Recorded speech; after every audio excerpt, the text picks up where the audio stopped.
মাটি খুঁড়লেই মিলছে স্বর্ণ। এই তীব্র গরমে স্বর্ণের আশায় দিনভর মাটি খুঁড়ছে আশপাশ কয়েক এলাকার মানুষ। কেউ পাচ্ছে, আবার কেউ পাওয়ার আশায় দিনভর বিভিন্ন জায়গার মাটির স্তূপে মাটি খুঁড়েই চলেছে।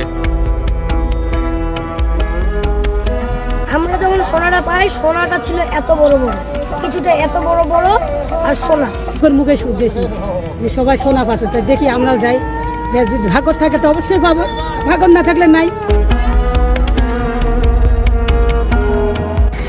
ঠাকুরগাঁয়ের রানীশঙ্গেল উপজেলার বাছড়ি ইউনিয়নের আরবিবি ভাটার মাটির স্তূপে দিনভর চলছে স্বর্ণের আশায় মাটি খোঁড়ার কাজ।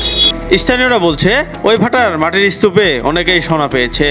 কোদাল বৈশারা খন্দি দিয়ে দিনভর চলছে সোনার সন্ধানে এক মহাযজ্ঞ।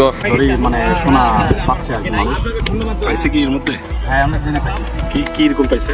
পাইছে মানে কয়েনের মতো আর হ্যাঁ, শুনতেছি, আমি এখনো দেখিনি।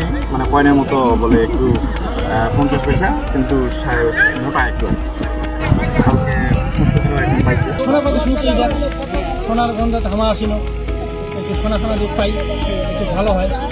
অনেক গভীর ঘোরার পর আমি ভাবলাম না নাই, তখনই আমি একটা পাইলাম। তখন আরো আশা করে করতে থাকলাম, বাকি 5টা আমি পেয়ে গেলাম।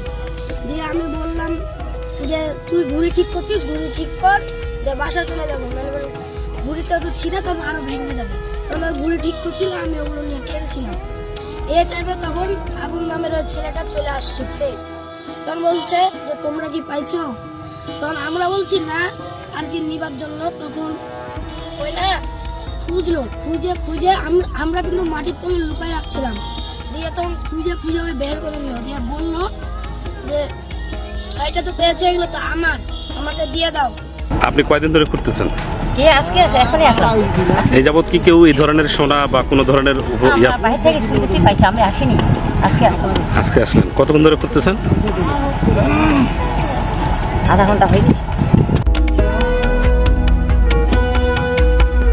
এদিকে ইট ভাটার ব্যবস্থাপক লিটন আলী বলেন, মানুষজন ভাটার বিভিন্ন স্তূপে স্বর্ণের সন্ধানে মাটি খুঁড়ছে, তবে কেউ স্বর্ণ পেয়েছে কিনা এটি নিশ্চিত বলতে পারেননি তিনি। ভাই এখানে আসলে কোনো কিছু এরকম পাওয়া যায় না, এগুলো এখানে মানুষ বিপদ করাচ্ছে, ঠিক আছে? এরকম পাওয়া গেলে তোমার দেখতাম না, মানে জানতো যে পাইছে, ঠিক আছে কিনা। আর মাটিটা তো কিনে নিয়ে আসছি।